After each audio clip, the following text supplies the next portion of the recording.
Today on Lulz, we got some drama in the sports betting space. A man who refused to chop in the Circa Survivor contest, and then it backfired on him. We also had a little dust up there on sports betting Twitter last night with an account, releasing the edges. And a lot of the sports betting touts were not too happy with him. We're going to unpack all of that. And of course, Brian's BBM team that didn't advance, that we all still are just going to pretend like it advanced. We'll break that down as well. Does he think? I think he thinks this. He thinks this is a go. Vegas Dave thinks this is a go. Hot naked girls doing yoga. What? Why don't you just win like a man? Random.org.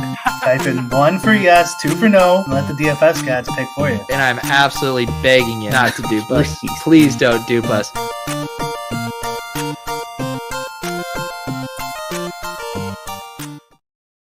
All right, Brian, how does it feel being in the BBM finals? One of 440 entrants competing for $3 million this weekend. Feels real good, Pete. Real good. Yeah. Stroud being out, it's going to hurt. I'm technically not in a pod, though. Even though there's only one. No, there's still pods this week, right?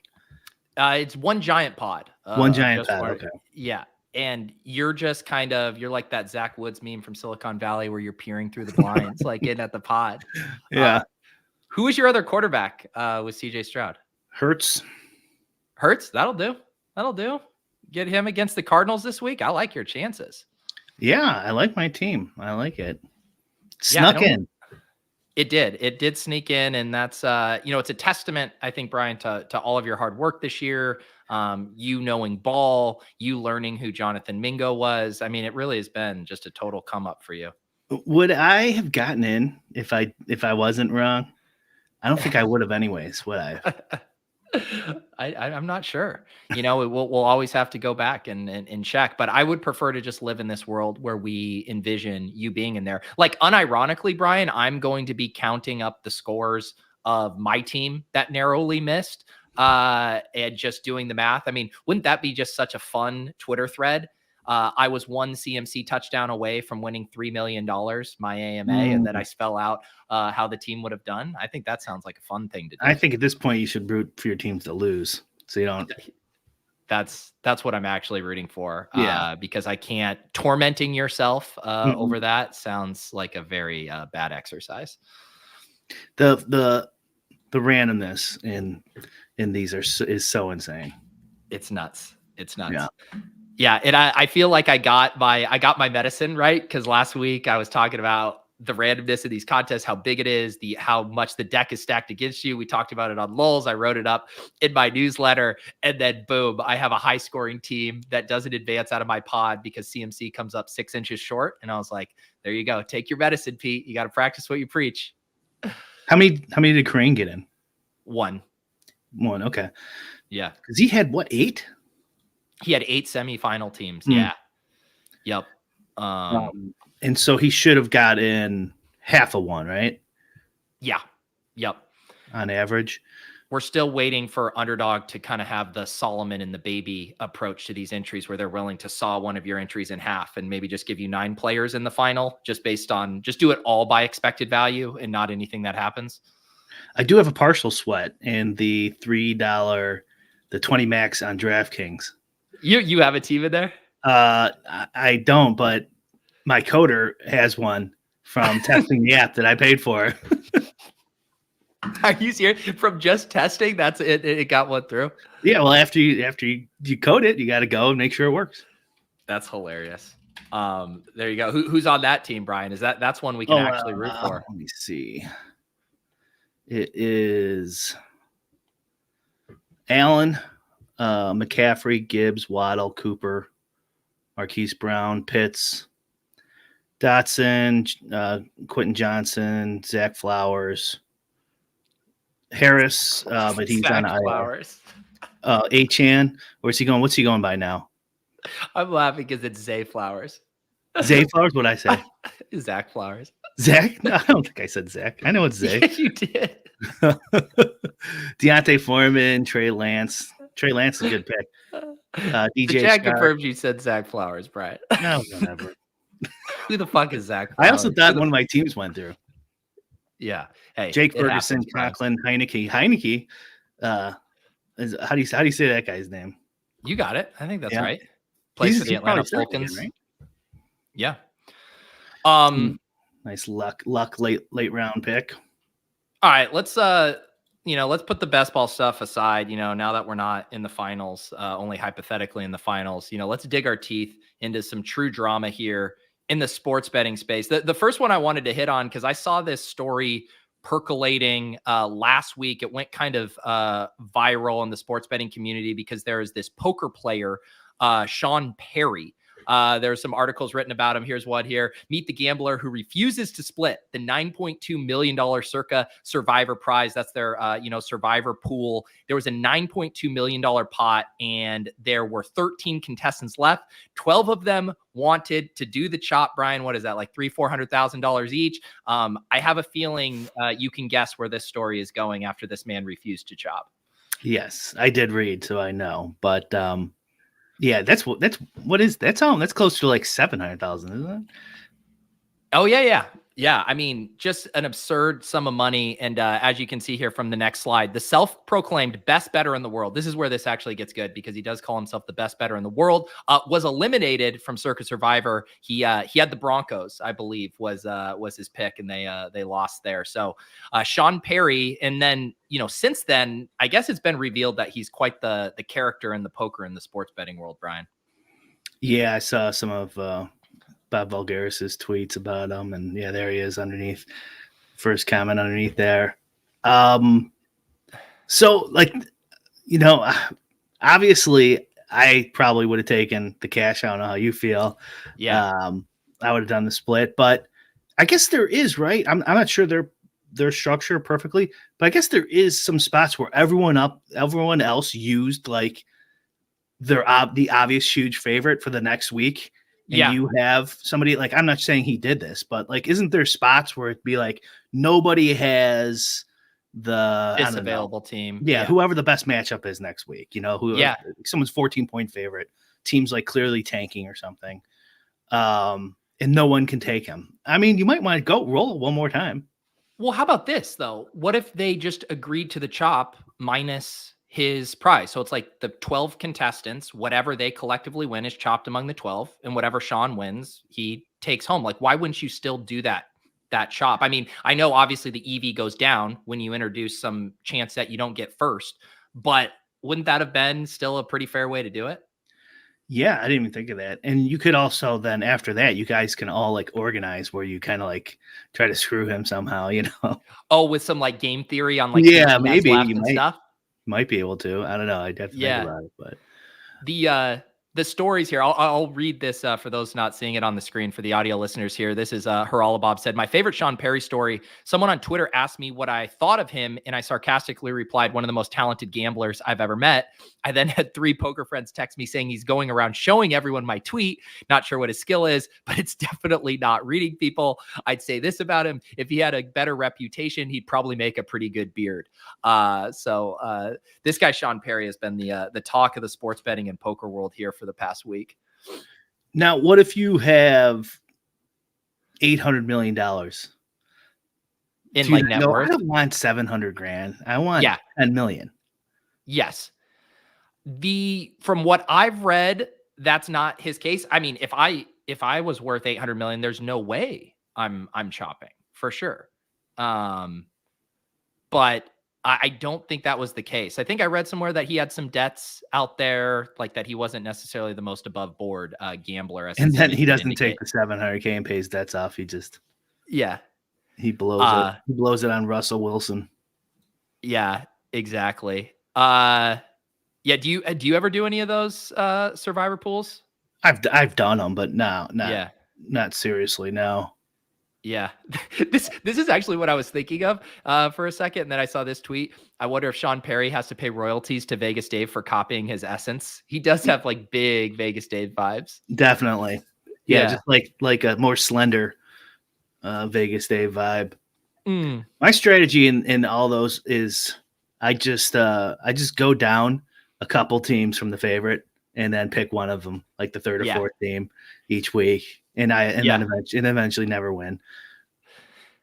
So like his Twitter bio, like is hilarious. From college dropout to world's third best poker player in 2021. This is like when you go into a random like hamburger joint and they're like voted best hamburger in Massachusetts that one summer by that one paper that didn't do a comprehensive polling of all the burger places. To then world's best sports bettor. So I do think he took the line from Haralabob to heart and put it in his Twitter bio unironically. Have you seen that meme? I think it's who tracks the poker, online poker, or the live poker winnings, Hendon Mob database or whatever. And it's the memes like what you look like. It's Jonah Hill when he's like super overweight. What your winnings look like on Hendon Mob versus what they look like in real life, where Jonah Hill now weighs like 105 pounds. I had someone in my YouTube comments, I don't know, sometime in the past year. And I think it was because I had there's that one Poker Man's video where I played at the Poker Go thing, but they were like, I went to your Hendon Mob and I was surprised that you had so few winnings. And it's like, well, it's because I've only ever done like 3 tournaments that are qualified for that and only have 1 cash. I'm sorry that I don't have a more robust Hendon Mob for you to scroll through from my 4 tournaments I've played. But yeah, that I'm guessing that's where he gets his third best in 2021. Maybe he bought a lot of live GPP tickets that they like count towards that. His posts are awesome. It is like Vegas Dave meets like Phil Hellmuth type stuff. Follow my Instagram. It's Vegas Sean for daily updates on the lifestyle of the greatest bettor there is! ! I'm partying on super yachts, flying private, traveling the world, and most importantly, betting bigger than most people's net worths, unnecessary apostrophe, on sports games. I'm still the #GOAT. This guy is a gem, man. Wow. I'm going to follow him right now. This is my new Vegas Dave guy. Now, Vegas Dave blocked me. Now we can talk with this guy. Sean Perry, how I found out about the Circa contest was I went in to set up and deposit $1 million into my new Circa account. I proceeding to make $500K within the first couple of weeks before my limits got reduced. So gambling at the Circa was still very profitable for me. I still am the #GOAT. This guy, like, he can't even write a coherent tweet. I am starting to think the lady doth protest a little too much about the GOAT stuff. No, I'm pretty sure he's the best ever he's probably underselling it, if anything. Third best poker player, he's probably first, maybe second. And he's my new favorite gambler for sure. Yeah. What do you think? Where do you think he gets money to buy in? That's the question, right? Like, does anyone in the chat know? Does he have any interesting backstory? Is it dad's money? Former Navy SEAL that won all his money against Andy Beal or whatever? Oh man, I haven't thought about Dan Bilzerian in a while. He hasn't been in the news, I think, recently. His dad. Who's Ralph Perry? Is that like a designer? His dad, Ralph Perry. That's a poker player? Oh. Let's see here. Who is Sean Perry? That's not his dad didn't make that much money.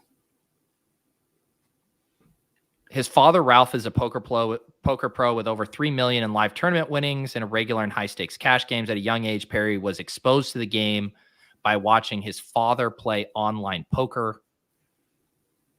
So then he got into playing poker. Okay. And this is what Andrew was talking about. PSA to the poker community. This is from Dan Coleman, another high stakes crusher in the poker streets. It's extremely likely Sean Perry is a scammer. Do not bet with him. This post was from May 7th, 2021.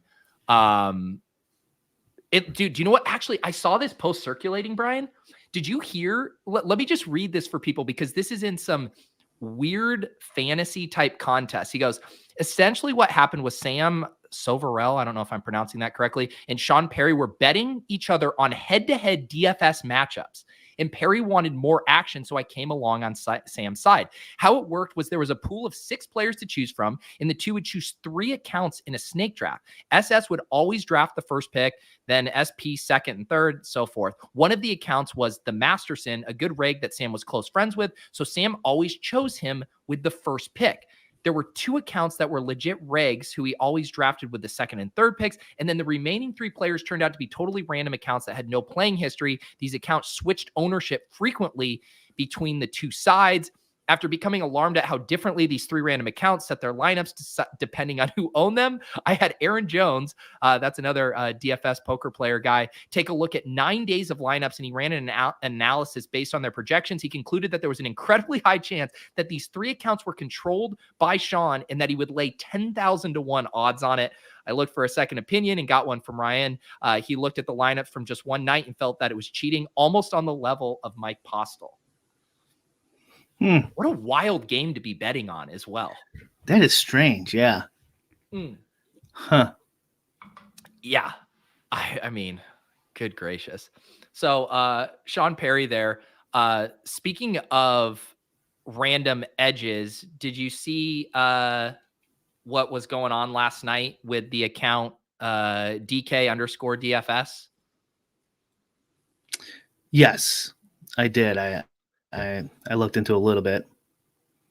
Yeah. So for people who don't know, I've been following this guy on Twitter for a while. I think he does, DFS and sports betting content, has a YouTube channel, a Patreon, and he had a tweet.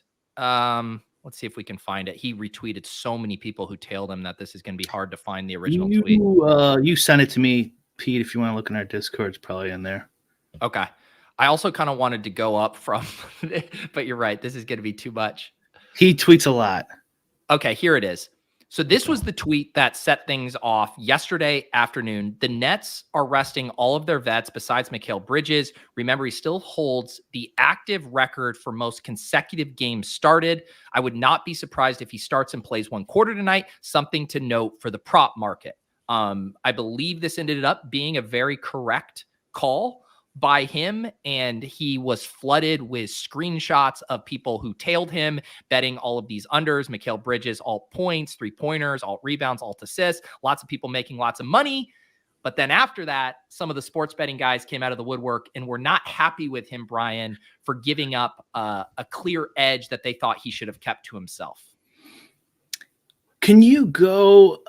There's Rinpack responds to him in one of these, and another guy asks him about Cam Thomas. Can you scroll up and down really quick and see if you can find that Cam Thomas in these mentions? In this, yeah. What about Cam? I blocked some of these people. Here, what about Cam? Do you think he gets full? Yes. If it stays okay, it stayed competitive, and Cam also got benched. Okay. So in the tweet, and I'm more defending him actually here, even though I'm pointing out that he was wrong on that take. He gives a wrong take. And then Rinpack responds to him, who's a DFS player, is somewhere in there. He says, it might be a different one, Pete. Don't even bother. I'll just say what it said was, I'm paraphrasing. It's something like there's new requirements or rules for like making the All-Star team or something like that, or winning the MVP, where you don't just have to start 60 games. You have to start 60 games and play at least 20 minutes, something like that. So what, even though he has the streak going, also a lot of reasons why they used to do this before, where they would start guys and they'd only play for 5 minutes and then that's it, is because it would also count towards their 60 games or whatever the game thing is. And so like that could have been a mistake too. If that's what it was about, because previously the rules have changed. So did he give out like guaranteed EV, or was it, just a pretty good guess among a guy who guesses a lot? That's his job. He's a tout. Yeah. Well, and I think so the guys in the chat mentioning, I'm not in the NBA streets, but John said they were talking about this. ETR talked about it on their show yesterday. Obviously it's different when it's like put explicitly in a tweet, and then you have a crowd that's willing to specifically tail you on that stuff. So that's why this got way more attention. But I do think then that makes this follow-up. It's one thing if you're like passing around on what you think is an edge. I think this is where you get into dicey territory when you say, I was the first person on this. Show me some love if I helped you with a generational wealth opportunity. Let's fucking go. I think this is where you start to invite more pushback from people. Yeah. Is he joking on the Gen Well thing? Because that's funny if he is joking. This is the problem with tweets like this is I think he's dead serious up until the adjective generational. Like, I think that's the fun part, but I think he's dead serious about the other stuff. Right. Yes, I agree. Asking for a pushback. Touts are you ask for pushback in general, just being. I also think like any press is good press is like good for a tout, honestly. So like people like blowing him up is probably good for him in the long run. Yeah. The Trenton Watford or whatever his name is, who's a backup, like dub backup on that team. Yeah. Didn't start and was owned at like 48% in DFS. So it's like pretty much everyone in DFS knew that like backups were going to be getting some serious minutes. Not that they play the same position, but you mean Bridges was still probably too high owned, and I probably played him too much. Yeah, here we go. Now, so like I'm just skeptical on like if the guy's giving out take after take, and like in the same thread, one of them's wrong.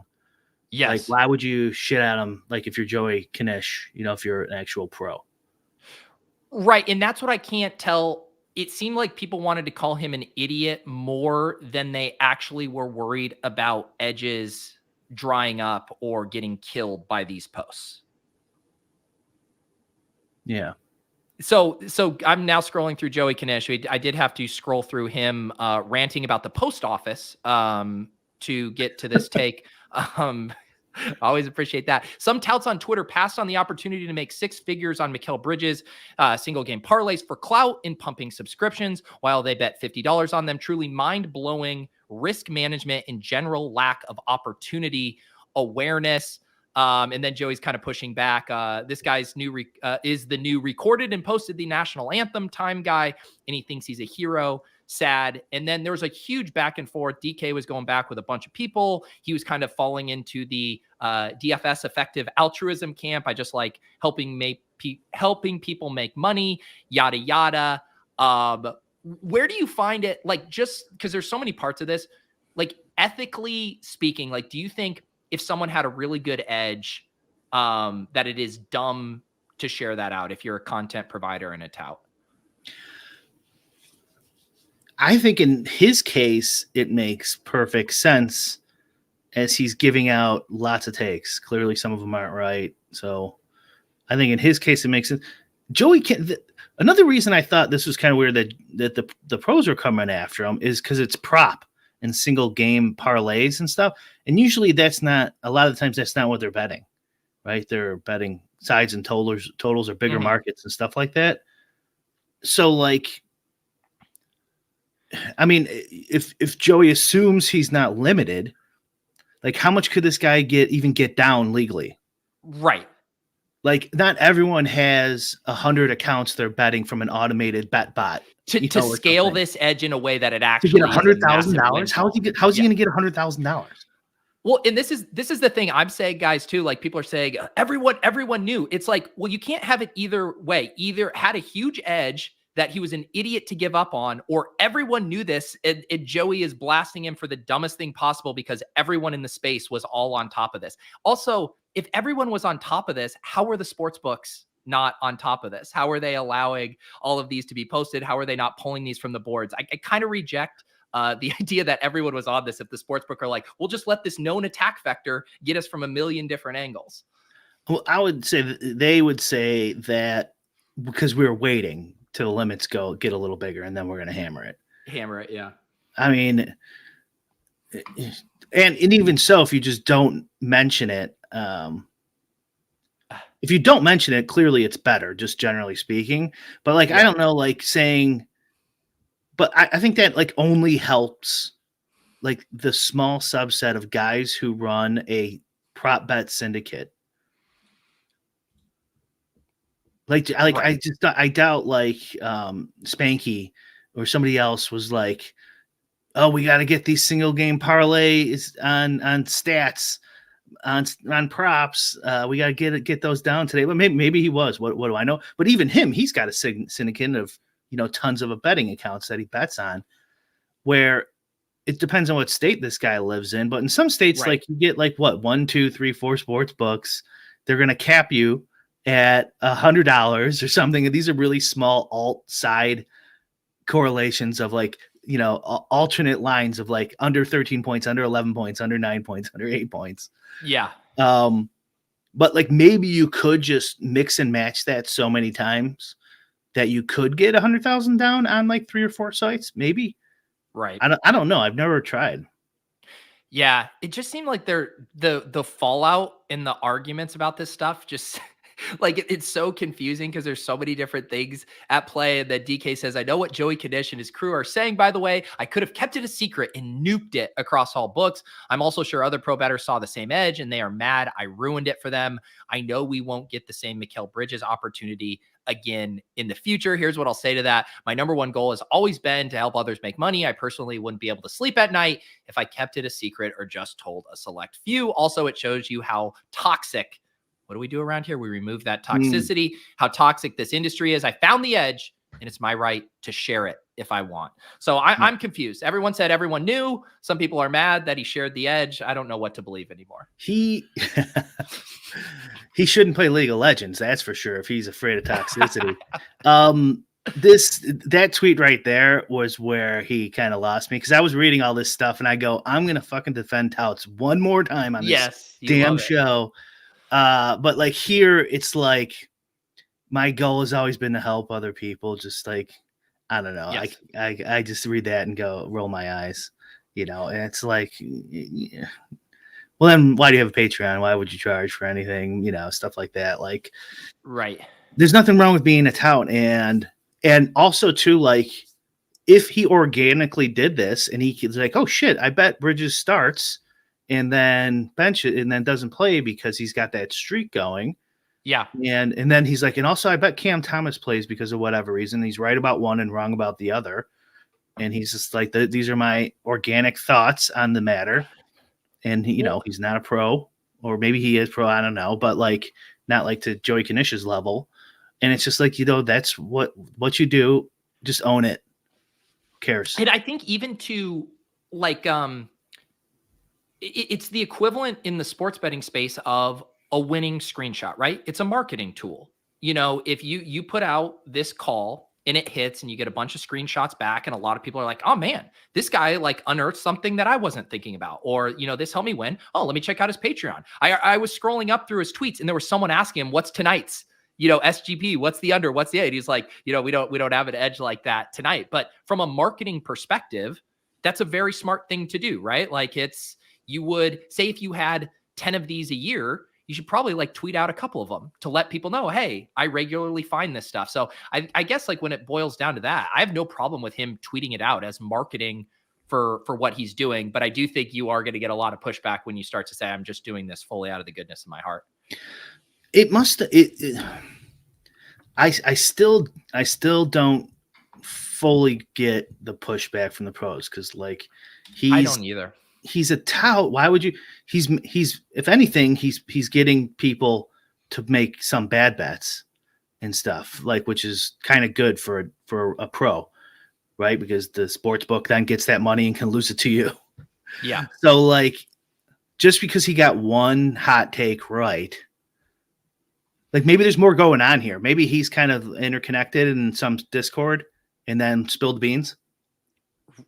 That would be the like, yeah, I feel like that would have been part of the discourse of like, oh, curious, you're in my Discord. And when I tagged everyone about this thing, then you immediately took it to Twitter. I didn't see any accusations like that. I didn't see any of that either. I'm trying to piece it together, like getting mad at a tout for organically coming up with one good take in X amount it takes is like, and then like someone was mentioning like Prize Picks and stuff didn't post it because of him. Like that makes, like I'm not saying he didn't like ruin some markets. I'm sure he did. I'm just trying to say like, can you get 100K down, like being a pro bettor without multi-accounting and like using other people's accounts? Like I doubt it. Yeah. But maybe I'm wrong. And I don't know if Prize Picks does Prize Picks allow, or Underdog, do they allow like alternate line prop matching in? No. So like you could bet Bridges under props and his points and rebounds and under 13, under 11, under 9. And to me, like going back to the Knish stuff, and we've talked about it with, what is it? Was it Seville? Is that crew? Yeah. Yeah. This like there's this element of holier than thou Yeah. sports betting Twitter, right? Where they're going to turn their nose up on anything that literally isn't just grinding your dick down to a nub for every micro edge and then like maybe chatting with your bros in a giant Telegram chat. Like it's so anything that ventures off that, if you are touting, I mean, how many times did they come after Rufus Peabody for giving his projections and all this? And I know there was a hypocrisy angle there, yada, yada. But this general line of we must protect all of our edges and you can't do content, you can't tout, you need to do this way, blah, blah, blah, blah. It's like, it's so tired.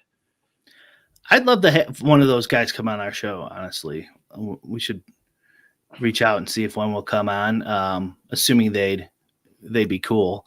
But because I'd like to hear their arguments, like in a calm, logical manner, not on Twitter, because there is good arguments. Like I get, like we should all like not help the sports books no matter what, as much as we can. It helps everyone. Right. I get that. Like I completely understand.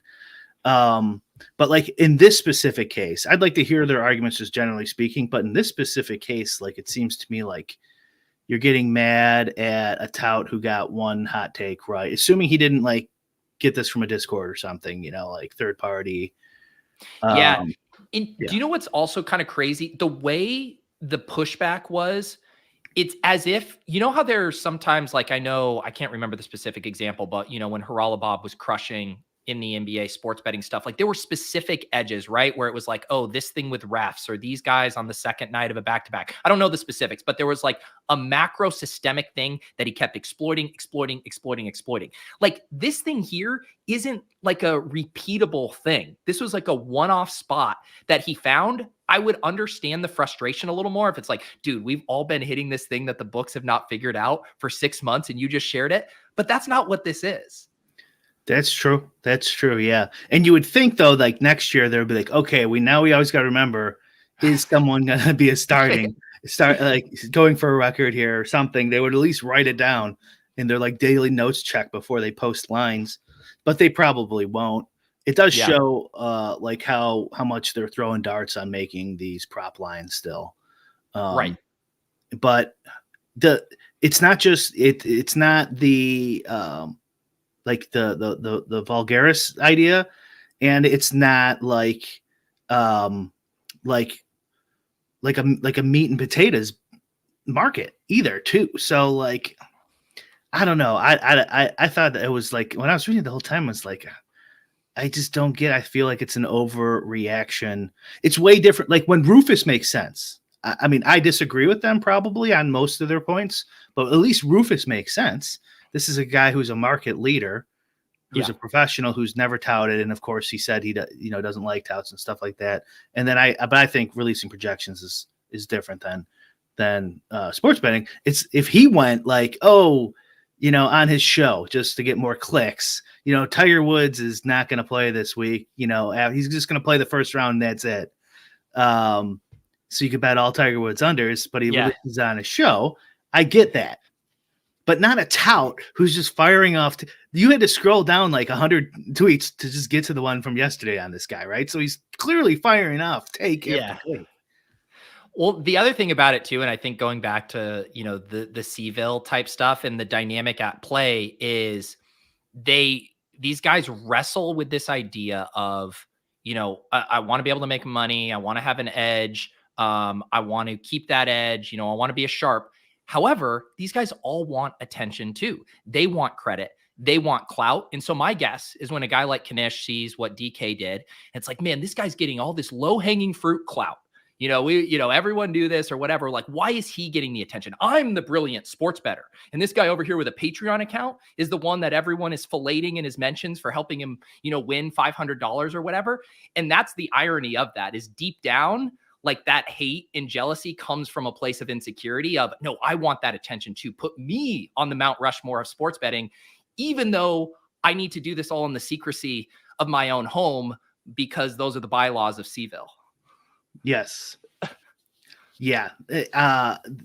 this behavior is all over the place, not just in the gambling world, of people who, want to be righteous, and it's their little expertise in the world, and they're like, oh, that is a little immoral kind of, and I can point it out where somebody else won't know. And not only do I look moral and righteous and smart, and I mean, I'm sure that's some of it. I think they would say it's costing them money.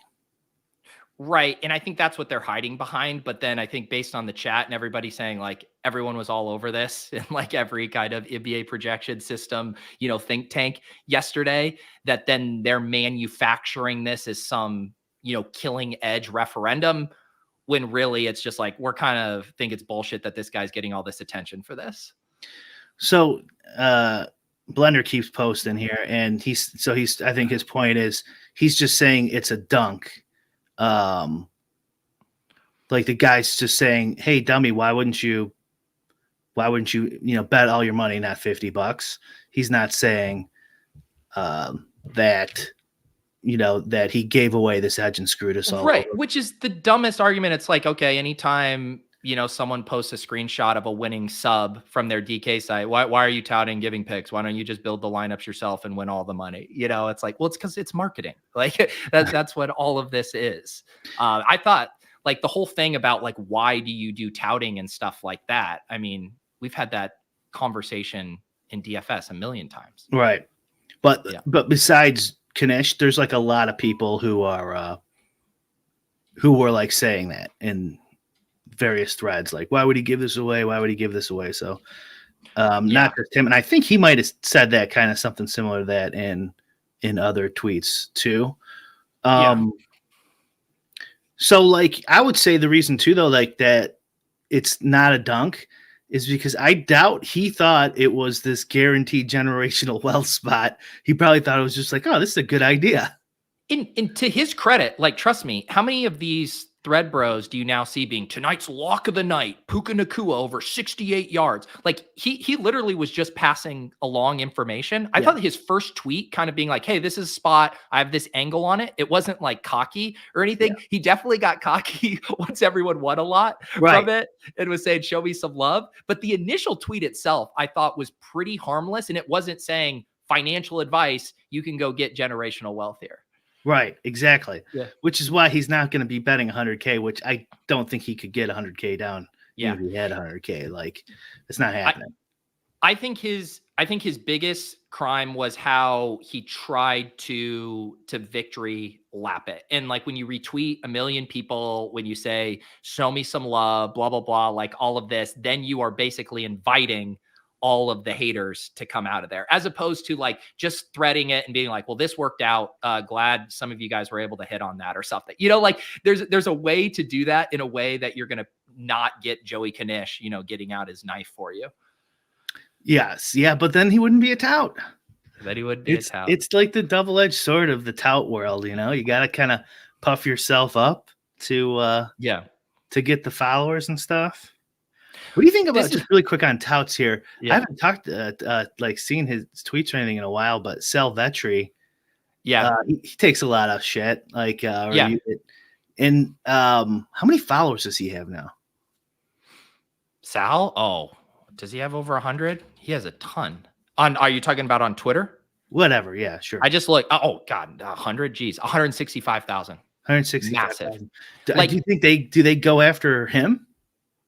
Oh, I'm sure his mentions are a disaster. I saw people were going over after Alex Caruso is another guy who used to be like fantasy football threads, and now he's pivoted to just like full blown prop betting type stuff. And he's one of the guys that like will put like lock in every single tweet, stuff like that. And if you go read the mentions, like you get all kinds of pushback. Yeah, I mean, imagine when you have that many. Once you cross that barrier, you're just going to get so many dummies responding to you just in general, not to mention the haters from the sports betting world. Yeah. To me, it's like my whole take always like on the threads. And then I guess it gets a little more complicated when you get into the sports betting stuff, but it's like, and I've talked with like, Joe Holko about this. It's like you're doing a thing that is like good for marketing and good for your brand and good for growing your audience, but it's going to come across as kind of cringe, and you're just going to have to deal with people giving you shit. Like if you want to do that kind of stuff, it's like, oh, people will occasionally give me shit for, the thumbnails or whatever like that. It's like, I don't care. Like, I know if I want to be successful on YouTube, you have to play the game to an extent.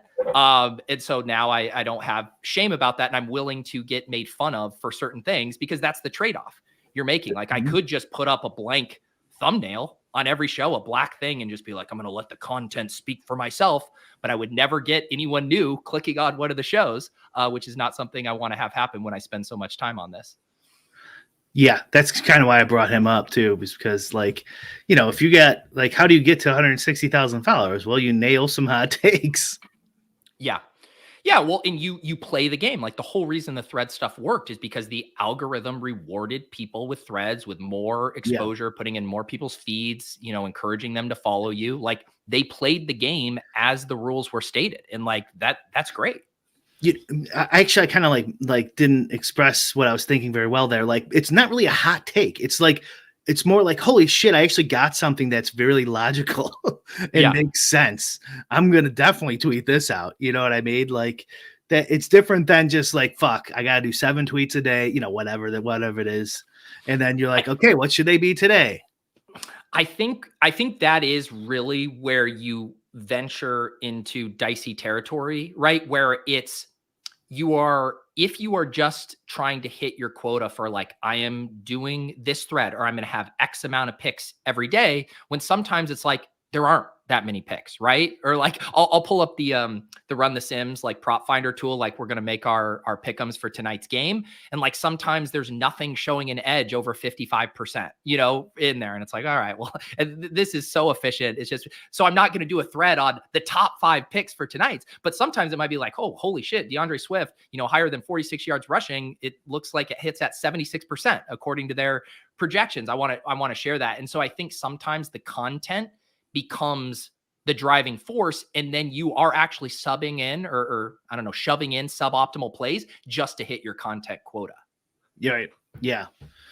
Or suboptimal tweets. And then, but then again, like, I don't know why tout, like, like they'll put those Seville folks, they get mad at that too, because then they say you're ripping people off. Yeah. So like, if you give good advice, you're killing the market. If you give bad advice, you're ripping people off. They just hate touts. Have you seen the new 6-man or whatever parlay thing on DraftKings? With the structure change that they have on there. Have you dabbled in it at all? I haven't, but I looked at it. It's interesting. I think I like it in theory, anyways. I haven't done it better than just your straight up picking 6 or 3 or 4 or 5, whatever players, because they pool the money and then you play in a turn, like a mini tourney. Yeah. So you could actually do a little game theory. That's what I saw. Like Cody Main has been tweeting about it a little bit. And I do think it's going to become very fun because it's like sports betting, but with a GPP angle to it. Right. But I think the pools have been like way lower than expected. Yeah. But I'm reminded of this because of what you just said, is you go and look and see what's 55% or more or something like that.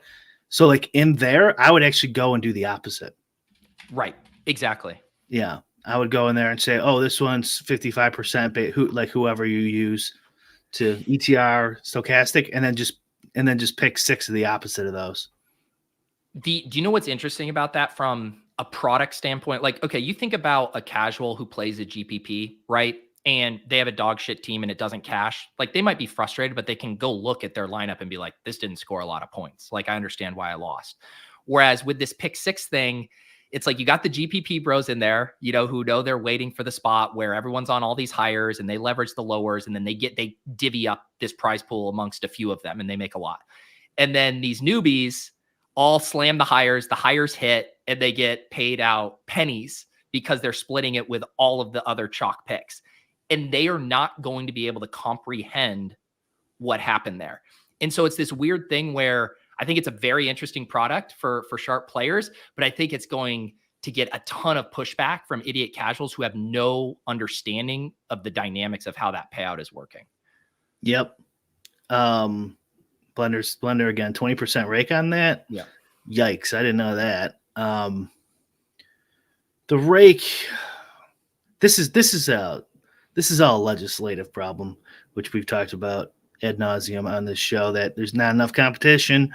Yeah. And rake's too high in DFS too. Like, I think at this point, the tougher the games get, the lower the rake should get, but that's not going to happen. And so rake is a major problem right now. So that sucks. Yeah, I don't know. Probably. Sports projection says people are playing it poor enough to overcome it right now. I mean, it makes sense early on, right? That just so many people blasting off have no idea. Yeah. I mean, it's not like I've even seen much data posted. Yeah. I bet if like LeBron is a good play or something like that, it's like everyone's on him, stupid shit like that early DFS type of mistakes. Yeah. But yeah, I didn't think there was that much. Like, the prize pools were pretty small from what I saw. Yeah. Do people know what show you're watching? Make a showdown lineup. This topic sucks. Is this your first time? 2 times? What do you think we do around here? I think it's been about a year since we made a showdown lineup on this show. Noah, Pete, can you run the Sims on Thursday Night Football game tonight? Guess what? I have a private Discord that I do to collect money. I don't do it out of the good of my heart whatsoever. And I share the Sims before every slate. I share the optimal lineup. So you can become a YouTube member, hand builder, and Opto Bro. Stuff my pockets with that sweet, sweet cash. I would never do anything for you guys out of the goodness of my heart. And I will post it in there for you, Noah. You can unlock that channel by becoming a YouTube member and syncing your Discord account. How dare you? I know. Can you believe that? Let's see. Any tips on how to get exposures for underdog contest finals? I know everyone is waiting for this. I believe the pools just advanced, or the pods or whatever, how that's working. So I assume that's going to be posted. I know Leone is going to be doing some fun stuff with the field. I was talking with him, maybe a little simming, Brian, in advance of the Best Ball Mania finals. So keep an eye out for some of that stuff. Yeah, that is some super nerd shit. If you're doing that, you're not even in it. Yeah. Taking the time out to sim everyone else's EV. Exactly. Yeah. I mean, at least I'm in it. Yeah. The brutal part is that I'm going to tell Leone, I'm like, okay, now put Brian and I's lineups that were supposed to be in there and sim us with the field. He's going to have like an extra 1,000 lineups, people requesting. Brian, your lineup would actually probably sim really well because it had a bunch of players that wouldn't actually have helped people advance. So there would be a bunch of low-owned guys. Did you have Tyreek Hill on there? I think so. I believe I saw that. Team. I mean, it was. I think they posted some of the early. Here's the. Let me pull this up. They posted the first batch here of the leverage plays. There's one team that has Jacoby Brissett. Shockingly, not Karane's team, the biggest Sam Howell hater out there. 2 Jamar Chase teams, 2 Travis Kelce, 5 Justin Jeffersons, 6 Cooper Kupps. I feel like I'm singing that Christmas song. And a partridge in a pear tree. 6 Austin Ecklers. 9 Jonathan Taylors. 10 Najee Harris's. 11 Tyreek Hills. And 12 Travis Etienne's. But it could have been you, Brian. You could have been the 12th Tyreek Hill in the BBM finals. Yeah. What a shame. I mean, there should be an investigation into underdog for sure. Yeah. I don't know what happened, kind of building up a tall wall to keep your beautiful best ball team out of the finals. Right. Yeah. They knew it was going to win. Had to keep me out of the pod. I got the draft caddy kind of working for the gauntlet right now. It's just like it can make like 4-3-3 stacks. Okay. Yeah. So I'm going to test one after this, actually. So if you're a 4-3-3 maxi, if that's the only structure to play off best ball you believe in, this is the tool for you. Well, it's just Q, so you can adjust as you're drafting if you don't want to sit. If you want to sit there. But yeah, it will just make 4-3-3 if you just did Q. Yeah. Yeah, because it's kind of tough to really get all those little details right. I watched your show yesterday with you and Pat, or was it 2 days ago, whatever. Yeah. You guys did a best ball review, and it's like, I mean, there's good tips. Don't get me wrong, but it's just like actually coding out the if, when, if thens, and stuff like that. Yeah. Is a lot of work for, like, basically you just want stacks on different sides at this point. It is. Yeah. And I know Easy from the Deposit Kingdom Discord was trying to work on something with a logic tree in like a Google sheet. And it does seem like it should be more simple than it is, but the amount of if then statements is just unwieldy. It gets a little crazy. Yeah. But like in a 4-3-3, there's less mistakes you can make, because it really doesn't matter if your QB's in the 3s or the 4s. Like, you want it on 4, but if it's on the 3, like the 2 of the teams you guys built yesterday, I think both had the quarterback 3s, right? Or you might have even done a 4-3-3, or something like that too. This will be always 4 on one side and 2 3s on the other, and it kind of makes sense too. Oh, and it'll show you the average players remaining, like who have an ADP. Their average team ADP, like the amount of players left, and the next highest rank for that team, which is a nice little table to hand build with too. Because you can't, like, the tables, like the what were the tables called for the regular season? I can't remember, that Leone came up with that we added on there. Oh, the buckets. Draft capital buckets. Yeah. That doesn't really work for the playoffs.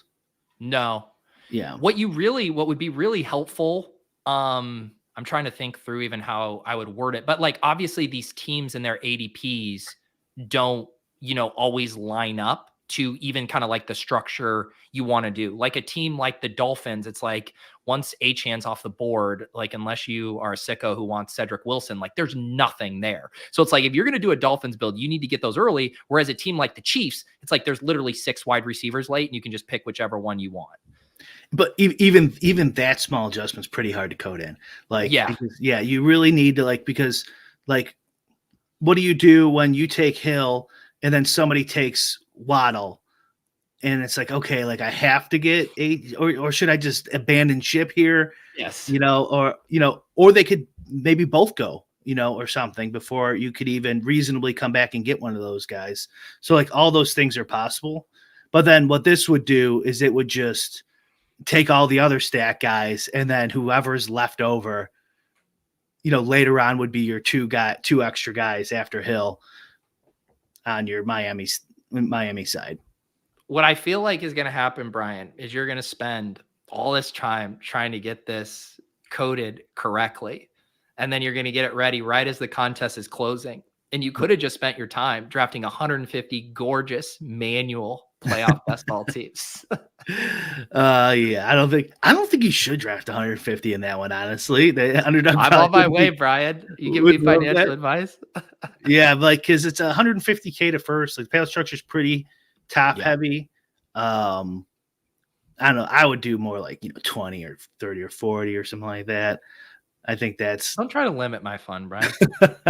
Well, of course, if you're just trying to have fun, that's another thing about all this gambling talk too. It's just like if people just want to get some dumb tip and bet on it for $10 and they got plenty of money, like, who gives a shit?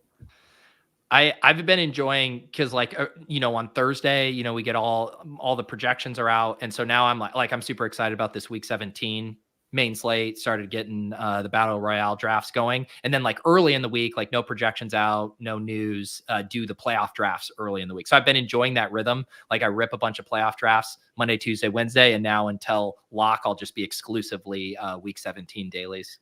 The playoff one is definitely, I think it's more interesting than the regular season. Like, the strategy is more interesting. I'm surprised it's only 150K to first. I figured they would fill like $500,000 or something. I think the approach they took with it was they're going to have a ton of other mid-sized contests. specifically like after this week and, the week leading up to the playoffs that I think. And so I think instead of doing like a really big flagship, they're going to have like some 20 maxes. Like right now they have a little gauntlet that I'll probably get into. That's like $50, but a 20 max, I want to say. So I think there's going to be a lot of variety.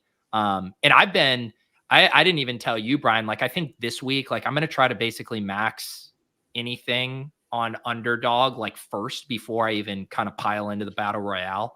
I've just had a much better ROI, I guess, other than that. I had my one really good week in battle royale, but in general, like I'm doing really well in any of the 20 maxes or, in the $100 entry, just those smaller contests. So I'm going to devote my time to making sure I get in all of those. And then like, I'll hop over to battle royale and get in as many as possible. Whereas a couple of weeks ago, I like, give me 150 in battle royale.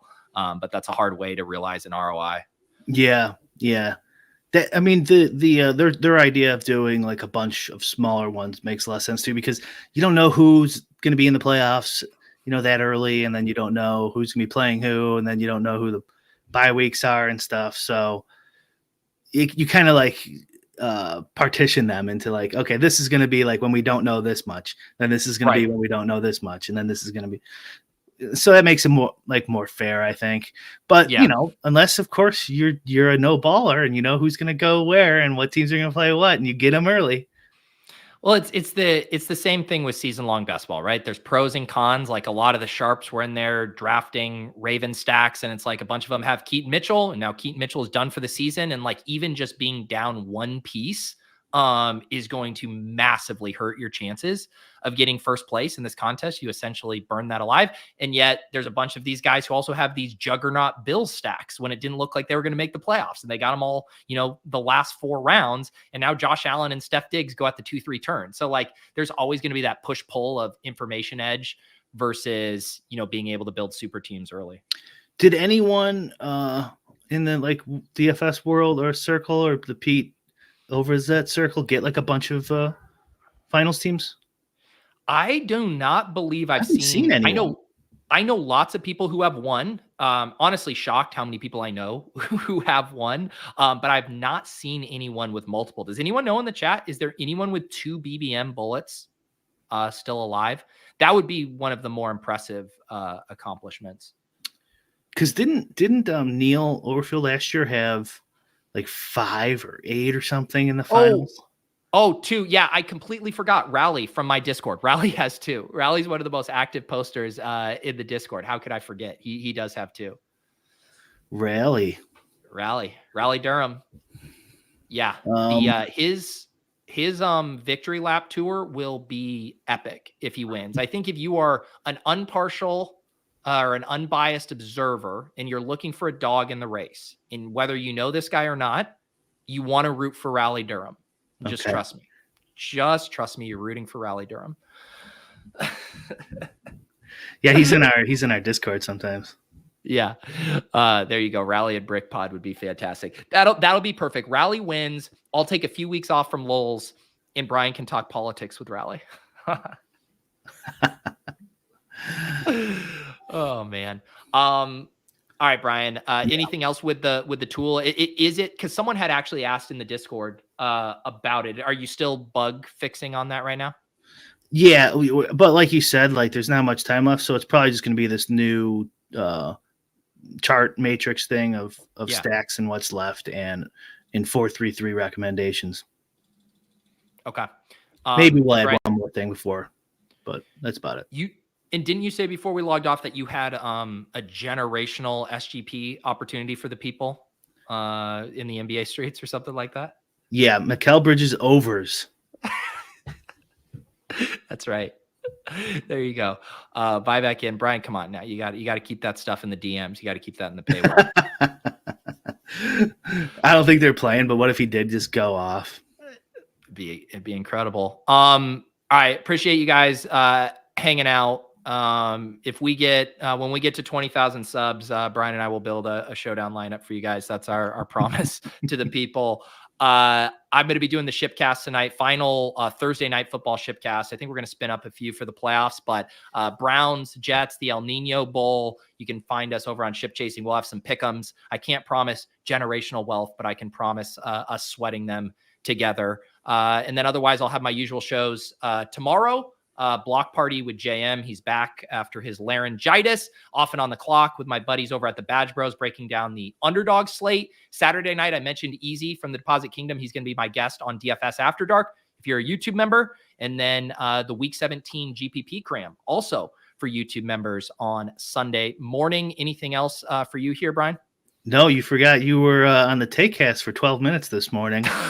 I know. I wake up and I get all of these tags. Your episode with Davis on the Takecast. And I was the one who sent him the file because we recorded it in StreamYard. And I'm like, did I mess this up? And I go and check and I'm like, no, the file is fine. So it's on Davis. Tell Davis to figure it out. He was because he must have done it when he added his little intro.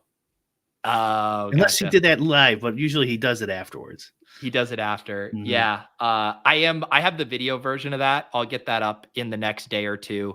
But I think he said if you go refresh your podcast feed, yeah, he said he fixed it. I'm just kidding. I mean, but that is what happened. I was listening to him like, what the hell?